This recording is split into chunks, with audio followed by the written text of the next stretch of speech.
할렐루야. 1517년 10월 31일이었습니다.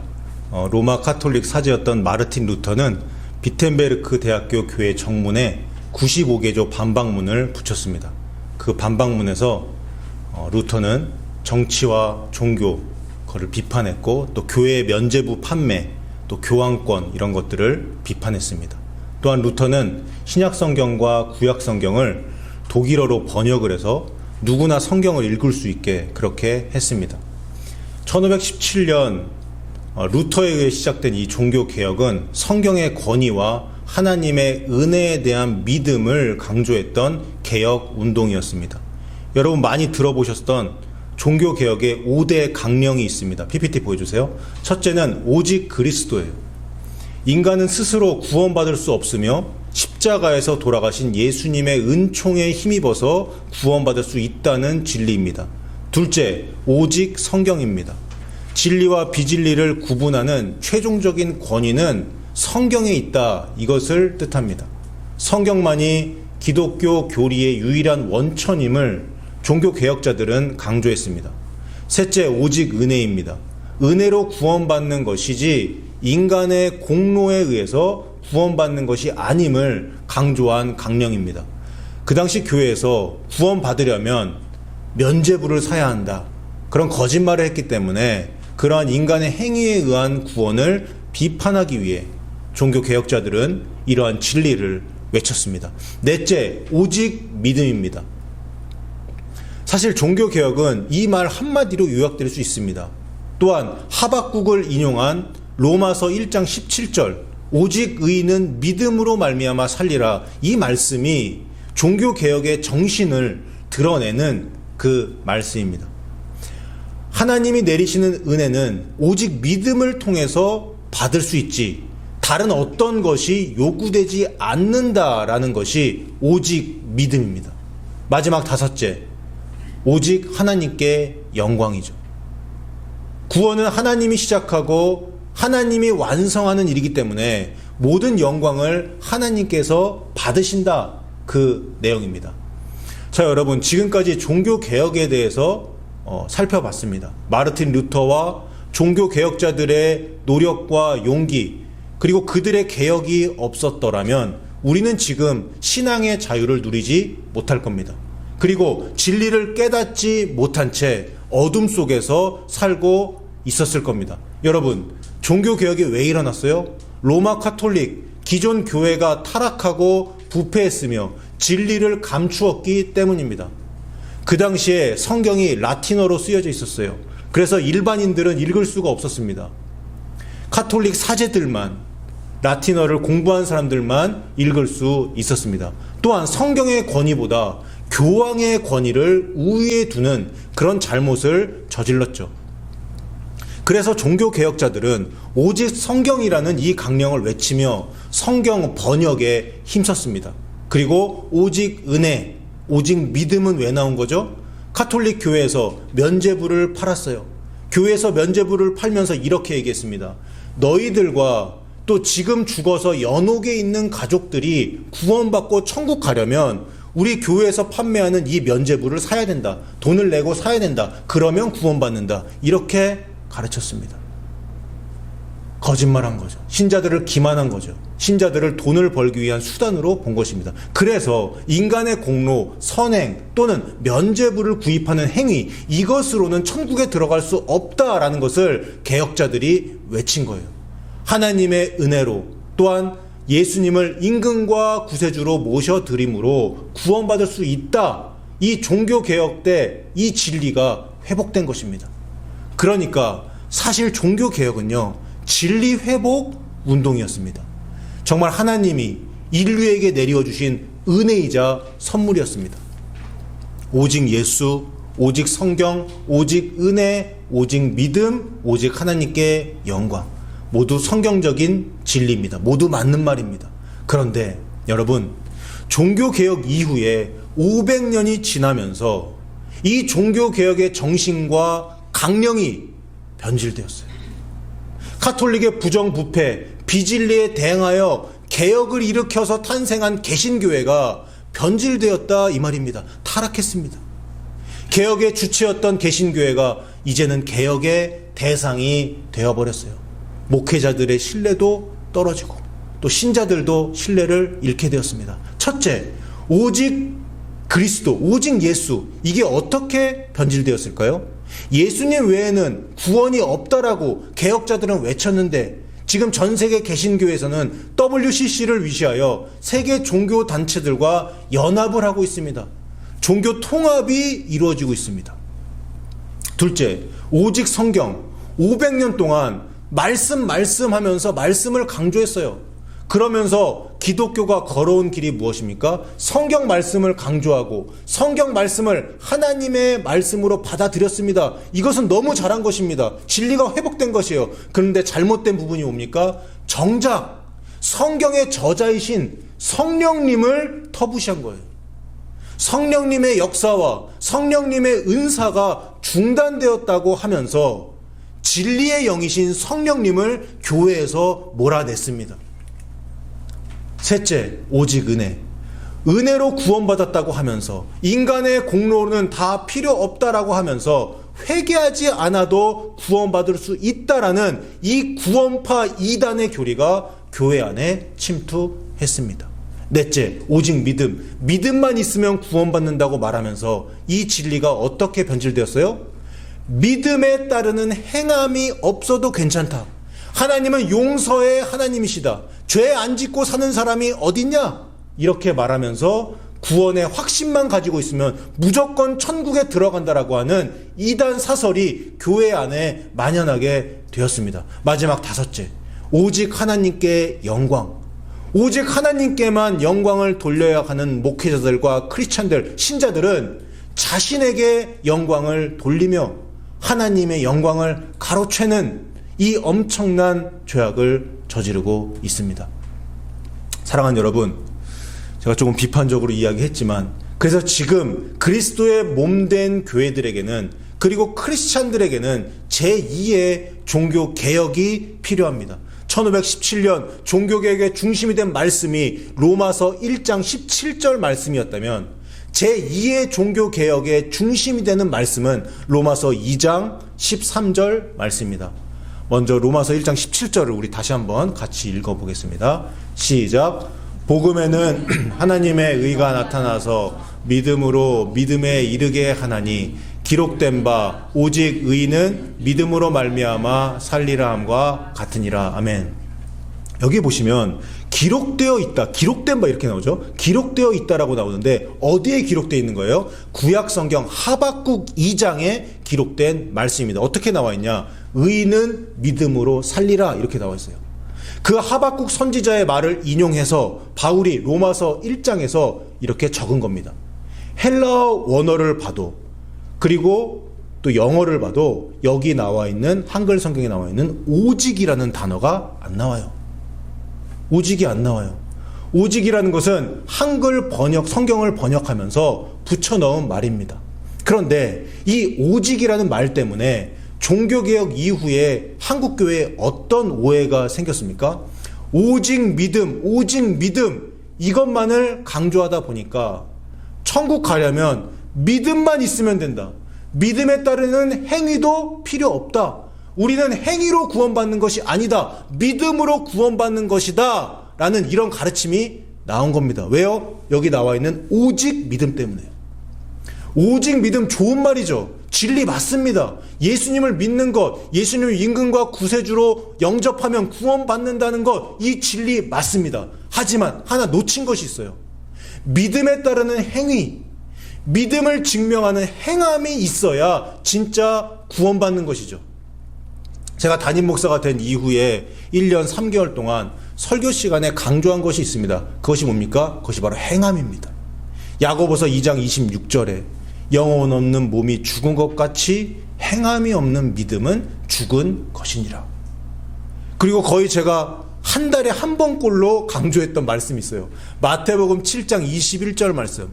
나더러 주여 주여 한 자마다 다 천국에 들어갈 것이 아니요 다만 하늘에 계신 내 아버지의 뜻대로 행하는 자라야 천국에 들어가리라.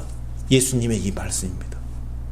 야고보 사도가 강조했고 사도 바울이 강조했고 예수님이 강조하셨던 그 행함이 경시되었던 이유가 뭡니까? 로마서 1장 17절에 나오는 이 오직이라는 잘못된 번역 때문이었습니다. 그래서 한글 성경을 읽는 한국교회 성도들에게는 믿음 제일주의, 믿음이면 다 돼, 오직 믿음이야, 이것이 만연해 있었던 것입니다. 오직 믿음, 믿음으로 구원받는다, 그것은 진리가 맞습니다. 하지만 믿음만 필요하지 그에 따르는 행함이 필요 없다, 이것이 잘못되었다는 뜻이에요. 믿음으로 구원받지 그 이후에 회개도 필요 없고 말씀대로 살지 않아도 하나님이 나를 그냥 천국으로 데려가신다, 이게 뭡니까? 이것이 바로 구원파 이단입니다. 그리고 또 하나, 로마서 1장 17절에 보면요, 의인이 나오죠. 오직 의인은 하고 의인이 나오죠. 이 의인의 뜻이 뭡니까? 의로운 행위를 하는 사람입니다. 말씀을 실천하는 사람이 의인이에요. 그러니까 여기 로마서 1장 17절 말씀에는 믿음만이 필요하고 행위가 필요 없다, 그 말이 아니라 믿음과 행함 모두가 필요하다, 그 말씀을 하고 있는 겁니다. 여러분 믿습니까? 자, 그럼 오늘 본문 말씀을 다시 한번 읽어보겠습니다. 본문 말씀 시작. 하나님 앞에서는 율법을 듣는 자가 의인이 아니요 오직 율법을 행하는 자라야 의롭다 하심을 얻으리니. 아멘. 분명히 바울은 로마서 2장에서 율법을 행하는 자가 의롭다 하심, 구원을 얻는다라고 말하면서 행함을 강조하고 순종을 강조합니다. 그런데 여기도 보시면 한글 성경에 우리가 읽는 번역본에 여기서도 오직이라는 말을 집어넣었습니다. 한글 성경과 또 한국 교회는 오직이라는 말을 너무 좋아해요. 여기 오직이라는 단어의 헬라어와 영어를 봐도 이 단어는 오직이 아닙니다. 그러나입니다. 그러나. 그래서 원어대로 직역을 해서 읽으면 이겁니다. 율법을 듣는 자가 의인이 아닙니다. 그러나 율법을 행하는 자가 의인입니다. 그래서 로마서 2장 13절을 한글 성경으로 읽으면 또 이런 오해가 생길 수 있어요. 여기 오직이라는 말이 있으니까 율법의 행위만 있으면 된다, 믿음 필요 없다, 그런 오해가 있을 수도 있습니다. 하지만 그렇게 해석하면 안 됩니다. 여기서도 바울이 강조하는 바는 우리가 구원을 받기 위해서 믿음과 행함이 동시에 필요하다는 진리입니다. 그런데 이런 의문이 들 수가 있어요. 여기에 보니까 믿음이 안 나오는데 믿음이 필요하다는 게 어디 나옵니까? 이렇게 질문할 수가 있는데, 보세요. 여기 보시면 율법을 듣는 자 이렇게 나오죠. 여러분, 믿음은 어떻게 생깁니까? 믿음은 들음에서 생깁니다. 우리가 복음을 들음으로 믿음이 생기는 거예요. 예수님이 우리의 구주와 왕이 되신다는 이 복음을 들음으로 그 복음을 받아들일지 안 받아들일지를 결정하게 됩니다. 예수님을 영접하기로 결단하고 예수님을 마음 가운데 모셔드리는 것이 바로 믿음이에요. 그럼 여기서 로마서 2장 13절에 나오는 율법을 듣는 자는 어떤 사람입니까? 복음을 들었어요. 그런데 그 복음을 받아들이지 않은 사람입니다.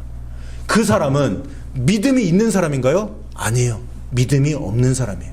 믿음을 가져야 의롭게 되는데 아직 믿은 사람이 아닙니다. 그래서 의인이 아니라고 성경에 나오는 거예요. 그 뒤에 오직 그러나 율법을 행하는 자라고 할 때 그 사람은 어떤 사람이에요?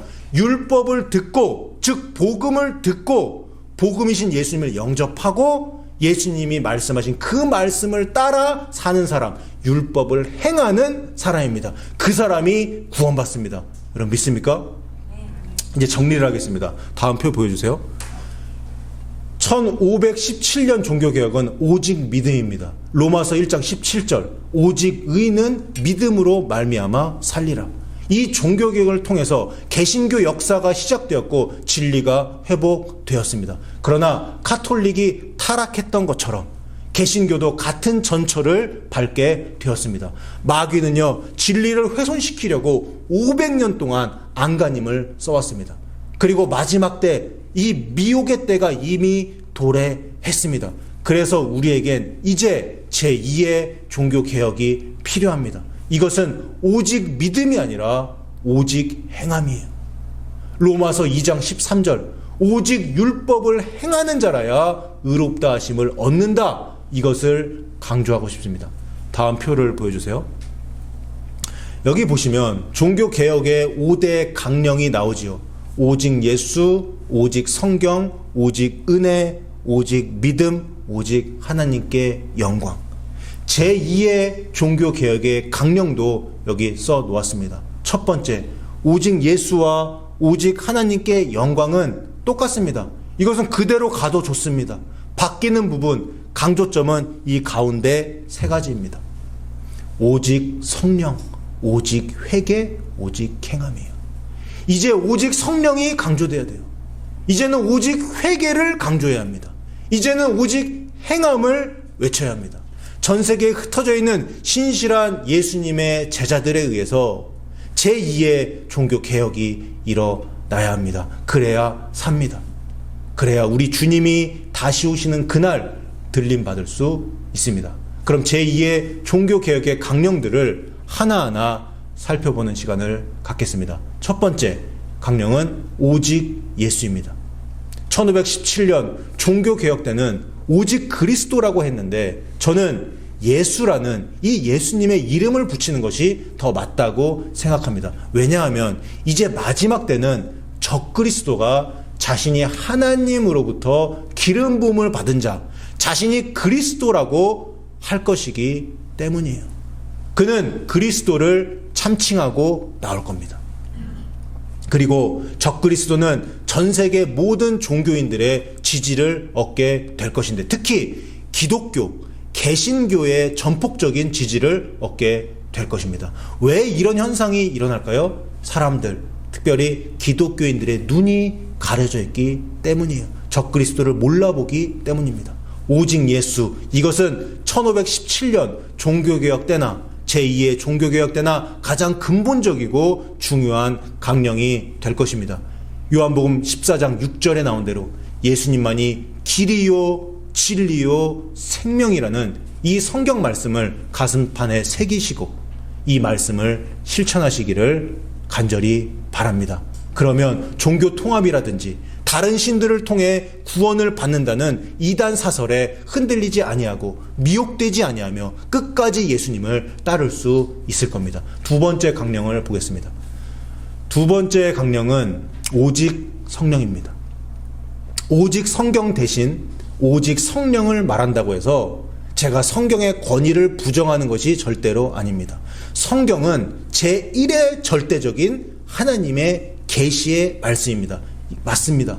법으로 따지면 성경은 법전에 적혀있는 성문법이고 성령님의 말씀은 법전에는 적혀있지 않는 불문법입니다.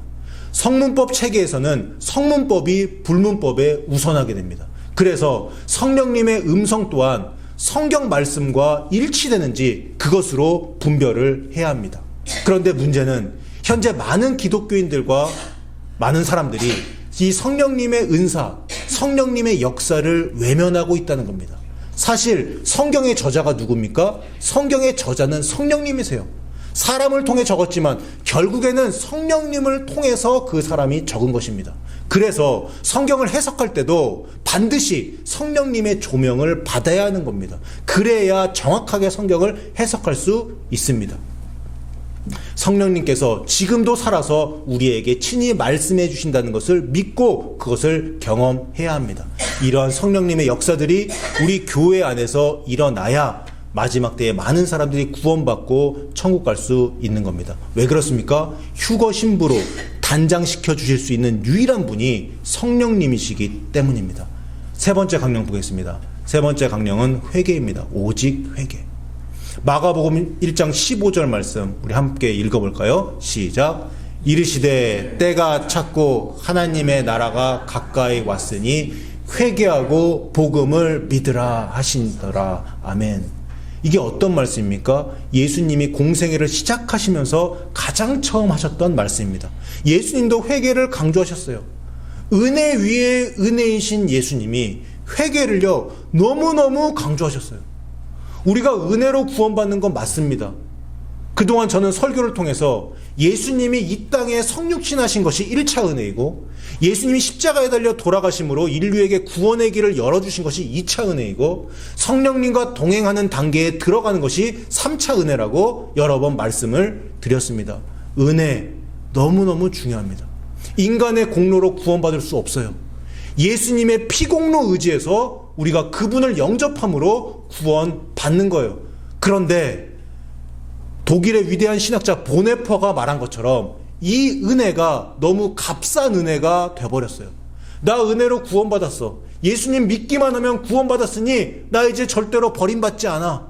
이러한 태도가 극단으로 가면 뭐가 됩니까? 나 은혜로 구원받았으니까 더 이상 회개 필요 없어. 이게 구원파 이단입니다.